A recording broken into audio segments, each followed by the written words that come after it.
No, I'm sorry, you cannot do it. You simply cannot. But of course you can. Come in. Absolutely. The treasury's just down there, just on the right-hand side. Here are the keys. Watch out for the snake trap on the left. Such nice thieves.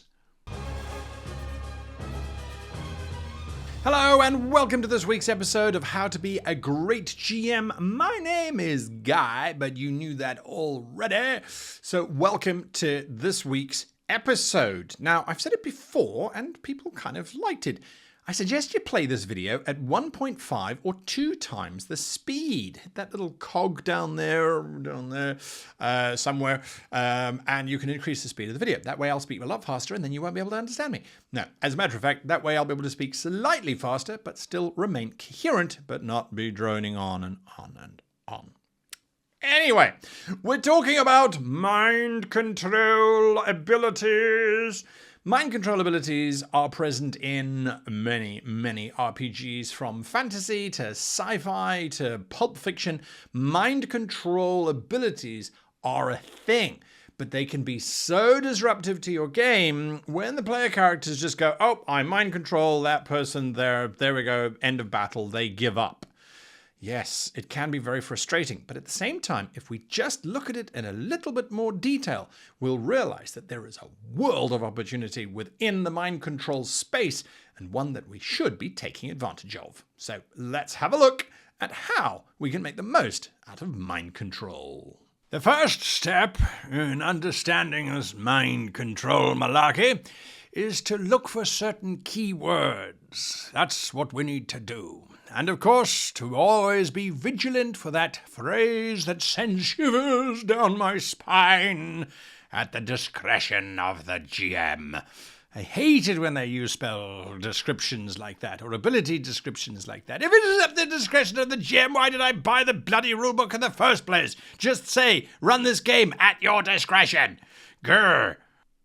So hopefully your rule system, whatever it might be, will have some keywords, some phrases within the mind control spell or ability or effect.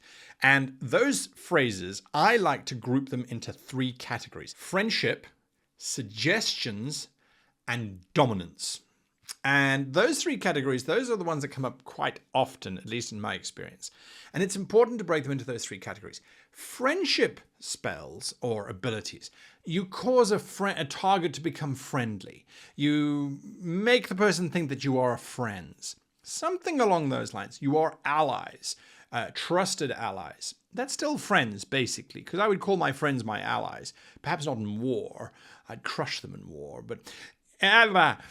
So, friendship, friends, something along those lines. What would a friend do for another friend? Now, personally, I would consider myself good friends with quite a few people. But if they came to me and said, hey, buddy, we know that you guard the bank vault late at night. How about tonight? Yeah, just don't. Just don't guard the bank vault. We're friends. And I am so glad that you asked me, because now I can tell you it's a dumb idea. And no, I'm not going to give up my post. You shouldn't be doing this. It's illegal. As your friend, I can lend you some money. What do you need money for? Why do you need to get into the vault? Do you see how by looking at it as a friendship reaction, you can start to make it more complex? Now, how do you know what that NPC or that target's response is going to be in terms of, do they want to help their friend? Would they say, hell yeah, let's burn this town, and jump right in and help them? Well, we're going to talk about that in a little bit, but for now, let's just look at friendship. So that was friendship. The next one is suggestions. Suggestions are one of those things where it's nebulous, right? I suggest that you throw away your sword because I'm in the middle of a dangerous situation and throwing my sword away makes the most sense. No. Bad suggestion. I suggest that you join us and help us to subdue your comrades. Does it mean we all get to live? Yes. Okay, that's a better suggestion. Hopefully you're starting to see what I'm hinting at here. So suggestions are still not compulsions. They are not dominations. They are not saying you will do this and no other.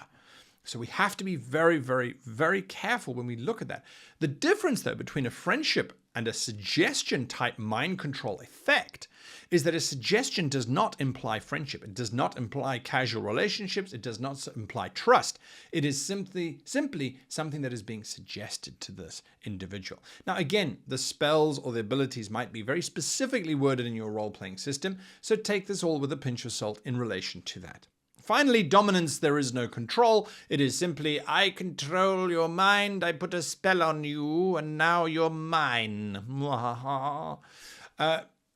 There is nothing to think about, there's nothing to debate here, there is no consciousness to fight back. It is simply, you've been possessed by mind-controlling aliens, and now they're making you do stuff. It's a standard sci-fi trope, very, very straightforward. Which does lead us to the next point, basically. All right, we've got our 3 categories, but how does that help us determine what the NPCs are going to do? You promised us a solution, so give it to us now. There are 3 fallback positions I like to go to when I am trying to interpret a friendship or a suggestion spell for the particular target. Domination spells, of course, where they have no control over their mind or their choices, there is nothing to contemplate here. So the 3 fallbacks are Kogas, Historical Imperative, very fancy title, and Self-Preservation. Now, if those 3 things are being contrary to the spell needs to change, or the verbiage needs to change, or the reaction needs to be quite different from what the caster of that spell, the user of that ability, is expecting. Let me make it a little bit clearer. So when we look at Kogas, Kogas is all about occupation, it's about goal, it's about attitude, and it's about stake. What stake does the character have in their goal?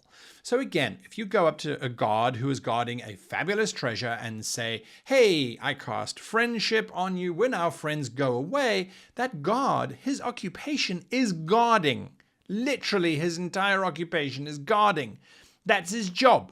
Now, if his stake in guarding is very low because he's actually fabulously rich and he does it as a weird pastime hobby, well, then he might go, yeah, all right, this is going to be more interesting to watch. Maybe he's an anarchist. Maybe he hates the government. Well, that's all in his attitude, isn't it? So by looking at the Kogas, you go, oh, yeah, sure, that friendship spell will work. But a dedicated, loyal guard who's deeply invested in saving or protecting whatever is behind that barrier, that's not going to work for them. That friendship is going to kick in and they're going to go, buddy, I can't let you do that. It's going to ruin my life. It's going to ruin your life. You'll be a thief. I'll be aiding and abetting at the very least.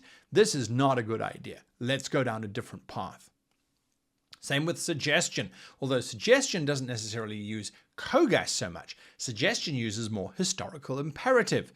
If the player characters, I say player characters because they're usually the ones that are casting these spells or using these abilities, but let's just say it's a reverse and the player character is being affected by a suggestion spell, I would say to the player character, well, you know that those aliens are mind-controlling aliens, and so right now they're suggesting that you turn your phaser down to stun or that you put your phaser on the ground because then everyone will move around in peace. That's a pretty weak suggestion. You know they are inherently mind-controlling aliens, and you know they are violent and will eat everyone because it says so on the side of their ship. We eat all. So, not a good suggestion.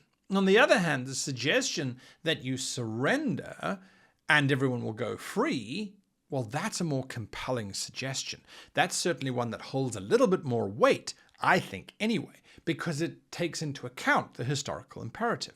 So I use historical imperative a lot for suggestion type of spells, what's been established before. And then finally, we were speaking about self-preservation. This runs through both of them and should be applied to both friendship and suggestion type effects. If I do the thing that is being suggested or that my friend is telling me to do, what is the outcome going to be? most of these mind control spells, they don't say that the person loses all ability to conduct rational thought or is no longer aware of their own existence. As a matter of fact, a lot of them say that if their action would lead to harm, they won't do it. Well, harm doesn't necessarily just mean physical harm. It could also mean career harm or emotional harm.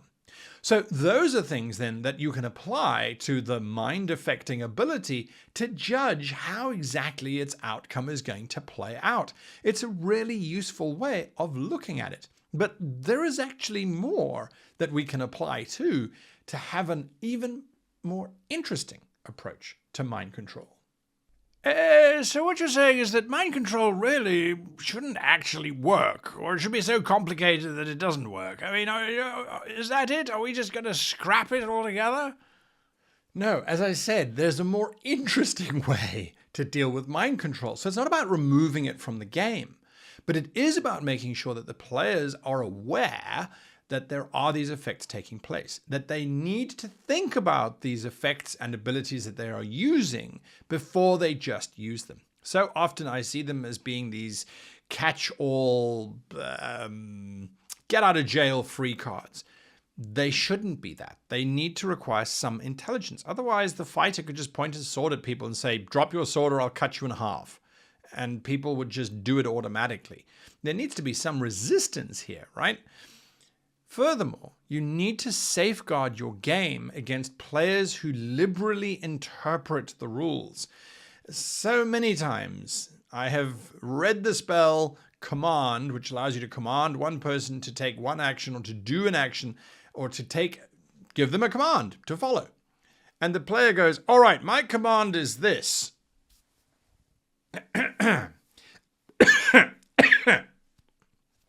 You will drop your sword and then drop all of your armor. Following that, you will then get onto a horse, and that horse will ride to the following town 72 miles away, where you will tell the commander of the garrison that a dragon is attacking from the northern sector and that trolls are attacking from the southern sector and that the western sector is absolutely fine and nothing is wrong whatsoever, and then you're going to give me all of your gold because that is my command. And you go, the spell says, command the character to take an action. That is a series of actions with a series of hidden actions in there as well. No, it doesn't work that way. Give them a command. Do they drop the sword or do they get on their horse and ride away? Those are the two options you have. You must make sure that you are not creating these monsters who can cast these abilities or cast these spells that is going to derail your game to such a wide effect. At the same time, I'm always happy to say, hey, players, if you want to have that spell do that, wait until one of my monsters casts the same spell on you. You're going to hand over everything that you've ever owned, and you're going to go riding for days. I like to make sure that my players know going into a game that there are expectations and restrictions, and that there are always consequences. Well, you see, this is the other thing that I have with mind control. If someone forced me to take daily exercise, to eat 3 healthy meals a day, and to give up sitting in front of my computer playing computer games, I would feel seriously put upon, to be the slightest of phrases. As a matter of fact, I might go and seek revenge on that person. How dare you make me healthy? How dare you, sir? How dare you, I say? Another area that we tend to overlook are the ramifications. I love that word, ramification. The ramifications of these kinds of effects, of these abilities. Oftentimes, the character, are they aware that they were under these kind of compulsion-like effects? Were they conscious of it the whole time and trapped inside their own mind, frantically screaming for people not to listen to them or to follow their mind ability, effect, command things? Was it something like that, or is it not like that? Do they just have no memory whatsoever? In which case, do they have companions who'll say, the other day, you were really you just left your post. Some strangers walked up to you, you clapped hands, smiled at each other, and then you went and got a drink. You're fired.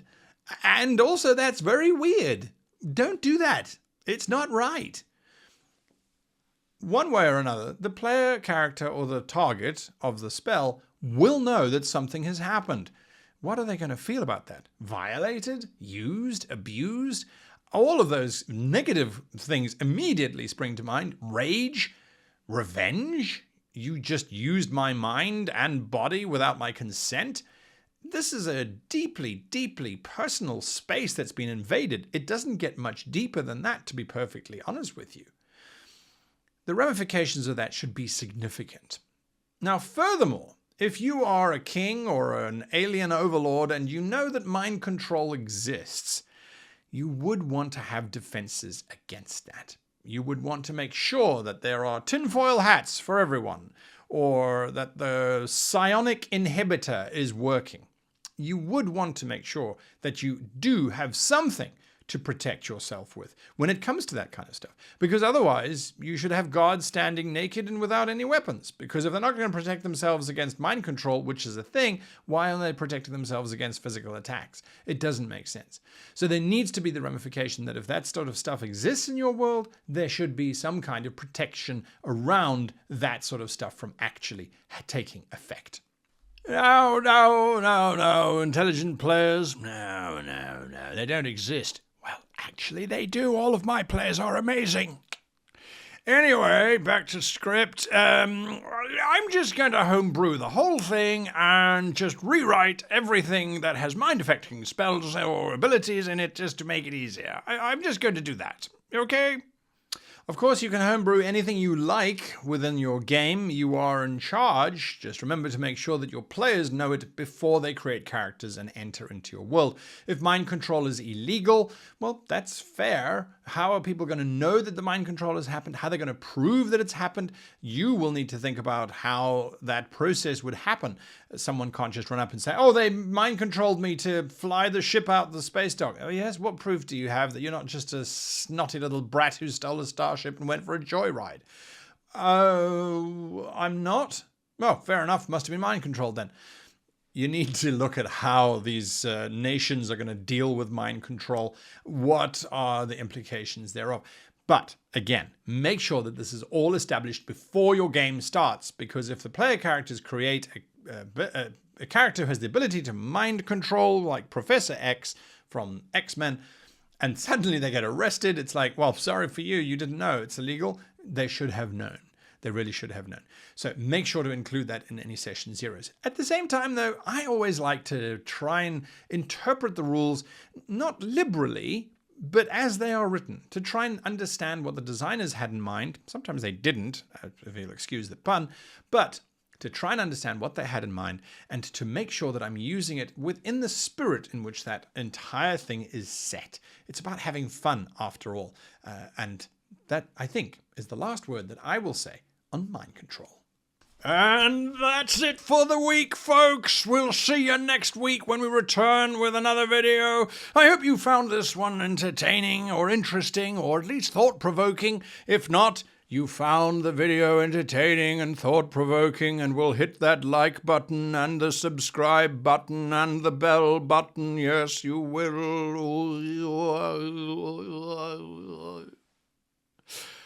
And also a big thank you to you for watching all the way through to the end, of course, and to our wonderful patrons who keep the lights on. Until next time, I wish you and yours the happiest of gaming.